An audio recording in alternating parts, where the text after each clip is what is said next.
¿Cuántas historias subyacentes pueden resurgir teniendo una mesa de té y a una leyenda viviente?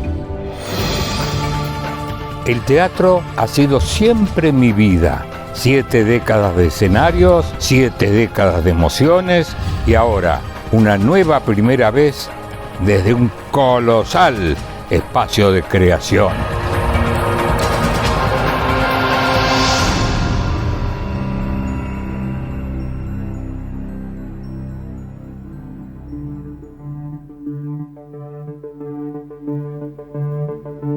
Alfredo, querido, qué placer tenerte acá. Sos un anecdotario viviente, ¿no? Una leyenda Total. de Punta del Este, del Uruguay, de este momento.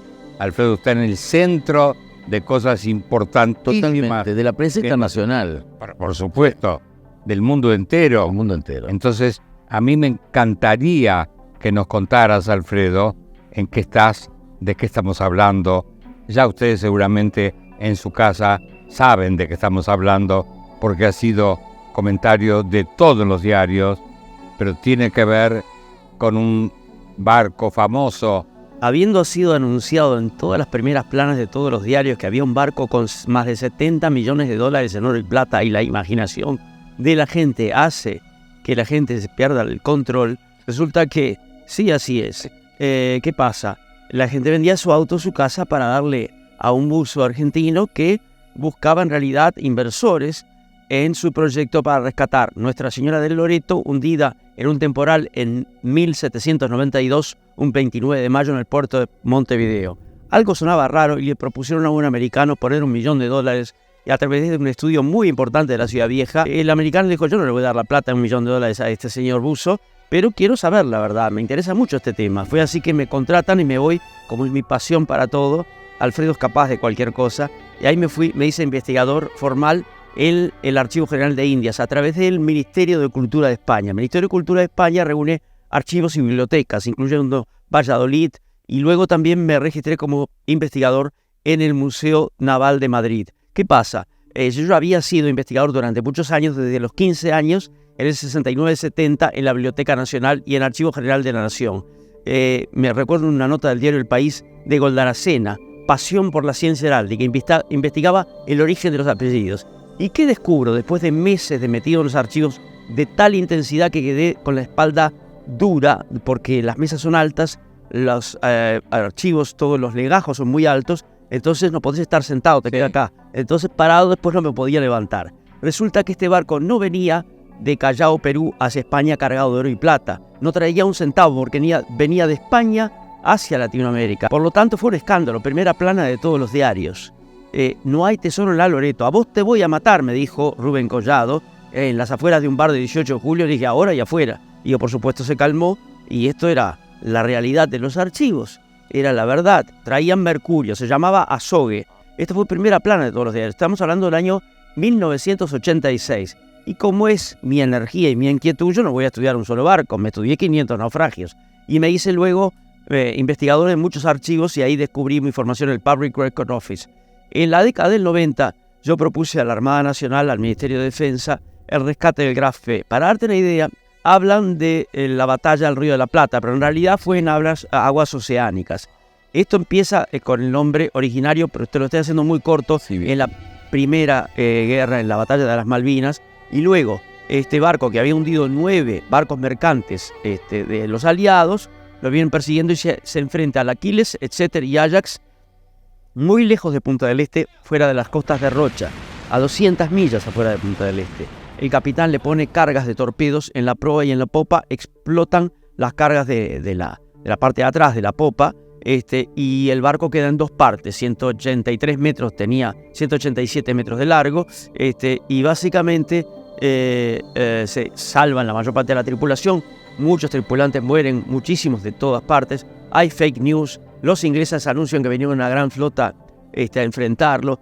En síntesis, el capitán se suicida en la ciudad de Buenos Aires.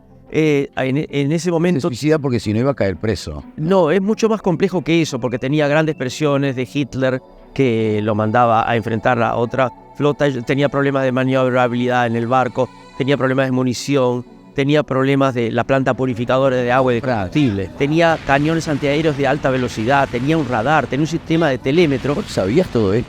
No tenía nada. O sea, sabía Estoy totalmente grande. El telémetro dándome con esa gente que quiere destruir un barco para que el enemigo no aprenda todo el avance que estaban teniendo. Telémetro de 11 metros muy amplio de brazos, que por un sistema óptico de triangulación, como usan un poco los agrimensores, lograba apuntar cañonazos a más de 20 millas, más de 20 kilómetros de distancia. Y entonces los ingleses, los aliados, querían saber de la tecnología. Contratan un testaferro uruguayo, Julio Vega Helguera, y compran a través del servicio de inteligencia. Esto lo descubrió en el Public Record Office de Londres. Top secret, dicen todos los informes. Y en el diario El País, vuelvo a mis orígenes como investigador en la Biblioteca Nacional, el diario El País de 1940. En el 40, el 2 de marzo, aparece la noticia de que habría comprado en 14.000 libras este barco y se llevan los ingleses 7 piezas para ser estudiadas. Mueren 2 de los buzos ingleses con esas viejas escafandras, pierden 2 de los buzos. De hecho, en todas las operaciones posteriores hubieron más fallecidos. Es una operación de alto riesgo, no se ve nada, no se ve 2 centímetros, visibilidad 0. En síntesis, me tardan 10 años en darme el primer permiso. Hago un acuerdo con Héctor Vado Buzo, que por su lado estaba trabajando en la bahía de Maldonado, encontrando el Agamenón y El Salvador y muchos otros, y yo estaba trabajando en el Banco Inglés, donde declaré más de 100 barcos, galeones españoles, la mayoría encontrados, a la Comisión de Patrimonio, siempre con contrato, siempre respetando la ley. Porque Uruguay, en cierto momento en la década del 80, le avisa a todas las embajadas: hay un barco que les interesa, ustedes pueden sacarlo, pero tienen la obligación de hacerlo. En caso contrario, ninguna embajada se interesó, vamos a hacer contratos con particulares para rescatarlos. Y en base a esa ley, a mi riesgo y con mis inversiones, hice el rescate que hoy no está siendo cumplido, digamos, el contrato. Una fortuna por alquilar la grúa, una fortuna por el seguro. Todo era obstáculos y obstáculos. Pero ten en cuenta, Jimmy, que si tú durante toda tu vida has ahorrado en, por decir algo popular, seguir un número de lotería, cuando te sacas el número de lotería no es que te doy el valor del número, es la vida entera que has dedicado y es el valor de lo que has logrado. El valor logrado es un águila gigante. Antes se rescató el telémetro, antes se rescató para el Discovery Channel, que fue Héctor Vado, junto con un compañero de colegio, Menson Bound, arqueólogo de las Malvinas, estudió acá en Montevideo, pero es inglés. Él participó de muchas operaciones. 170 países están interesados en este tema. National Geographic vino a casa. Alfredo, ¿vos qué sentiste cuando viste salir del agua el águila? Bueno, primero estás haciendo historia, estás creando y es algo imposible de describir. Tú te das cuenta que la cama de mis padres fue utilizado para el suicidio de Langsdorff, que simularon, llenaron de humo una cápsula, una bala, y le hicieron caer en forma lenta para no mostrar violencia. Estoy hablando de que museos del Holocausto del mundo entero llamaron cuando el presidente de la República anunció que iba a derretir esta pieza histórica para transformarla a través del escultor Pablo Ayugarri en una paloma. Los museos del Holocausto de Israel, de Jerusalén, Ban Yassem, me dijeron: ¿qué están locos? Me encanta lo que estás diciendo y me encanta la parte histórica, pero yo quiero saber qué piensa Alfredo Echegaray. Frustración. Me dicen mis amigos: naciste en el país equivocado, porque cada vez que tengo un proyecto... ¿Estás enojado? No, de ninguna manera, porque si no tienes un doble problema, más desenojarte. Hemos hecho 2 rescates del águila. El primero, después de 1939, sacarla bajo el agua. Después estuvo 17 años metido en un cajón. Y nuevamente, cuando el viernes anuncian que la van a destruir, logramos salvarla. 2 veces salvamos el águila, que es una pieza histórica, como el Coliseo Romano, como tantas cosas horribles de la humanidad. ¿Intenté hablar con el presidente de la República? Sí, he hablado con él, sí. Él se casó en Aras del Lago, él se casó en nuestro salón. Conozco toda la familia. Pero ahora, con relación al águila, ¿hablaste con Julia Calle? Ahora no, muy recientemente no, hace algunos meses. ¿Cuál fue la persona más arriba que hablaste? Siempre estamos hablando. Vamos a dejar que evolucionen las cosas porque hay que ser muy cauteloso. Lo que te digo es que en cierto momento, hace algunos años, hubo un millonario extranjero que ofreció X millones para hacerla volar en 1000 pedazos.